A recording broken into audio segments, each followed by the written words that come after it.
So hello guys, welcome back to one new video. यहाँ पे हम बात करेंगे एफटीपी सर्वर की। एफटीपी सर्वर को हम कैसे यूज़ करते हैं क्लाइंट और सर्वर के बीच में फाइल ट्रांसफ़र करने के लिए, ठीक है। तो पहले बात करते हैं एफटीपी सर्वर होता क्या है, ठीक है।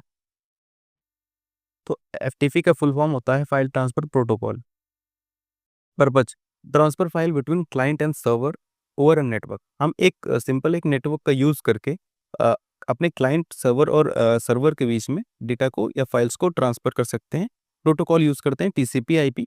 ओके, टीसीपी का यूज़ करते हैं, आईपी के थ्रू डेटा को हम ट्रांसफ़र करते हैं, अपलोड कर सकते हैं इस पे फाइल, और सर्वर से डाउनलोड भी डाटा कर सकते हैं, ठीक है।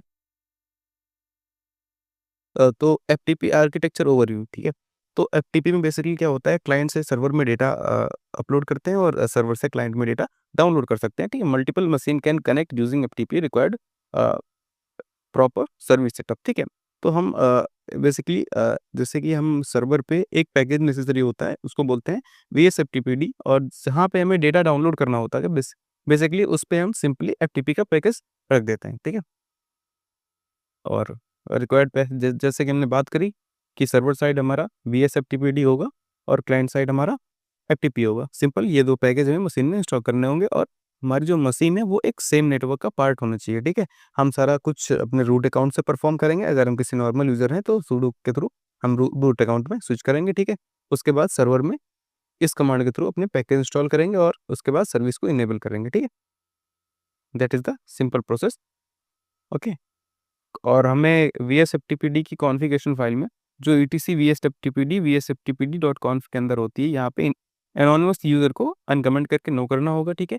राइटेबल की परमिशन देनी होगी, और लोकल जो लोकल यूज़र होता है उसको इनेबल करना होगा, येस करना होगा। हम लोकल यूज़र को लॉग इन कर सकते हैं अपने एफटीपी सर्वर पे, और डेटा गेट और पुट कर सकते हैं बहुत आसानी से, ठीक है। और अगर आप लैब पर्पज़ के लिए कर रहे हैं तो आप फायरवॉल को डिसेबल भी कर सकते हैं, ठीक है। जैसे कि आप देख सकते हैं सिस्टम सीटीएल स्टॉप फायरवॉल। और अगर आपको लैब को एक प्रॉपर वे में करना है तो आप फायरवॉल में एफटीपी सर्विस को सर्वर में पास करा देंगे बहुत आसानी से इस कमांड के थ्रू। उसके बाद आप लोड करा सकते हैं, ठीक है। तो बेसिकली एफटीपी यही होता है, चेक द एफटीपी कमांड। उसके बाद ये हम इंस्टॉल एफटीपी करेंगे क्लाइंट साइड में, और उसके बाद जो है अपना एफटीपी सर्वर क्लाइंट साइड में इंस्टॉल हो जाएगा। उसके बाद जो है हम आईपी के थ्रू एफटीपी यहाँ पे अपना आईपी दे देंगे। मान लीजिए मेरा आईपी, ऐसे कोई सर्वर का आईपी मान सकते हैं आप 192.168.10.10 हुआ, और इसका ये मैं हटा देता हूँ, ठीक है। तो सिंपल ये रहेगा।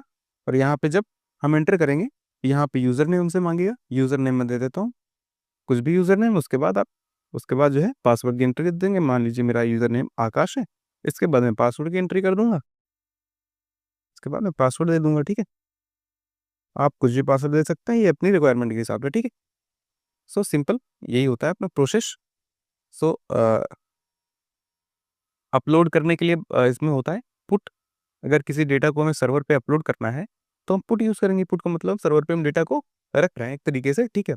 अगर डाउनलोड करना है तो करने का मतलब है सर्वर से डेटा ले रहे हैं, तो उसके लिए गेट यूज़ कर लेते हैं, ठीक है। मल्टीपल फाइल अपलोड करनी है या मल्टीपल फाइल डाउनलोड करनी है, उसके लिए एम पुट एम गेट होता है, सिंपल कमांड होती है, ठीक है।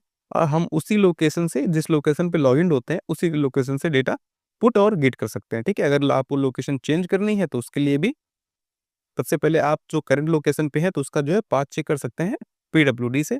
अगर आपको डेटा किसी दूसरे लोकेशन से रखना है, गेट पुट करना है, तो आप सीडी कमांड का थ्रू यूज़ करके चेंज डायरेक्टली कर सकते हैं, और वहाँ पे डेटा क्रिएट भी कर सकते हैं इवन, और वहाँ से डेटा आपको शेयर भी आसानी से कर सकते हैं। There is no limitation to share get and put data, ठीक है। This is the FTP server in a very short video. Thank you so much for giving me your time.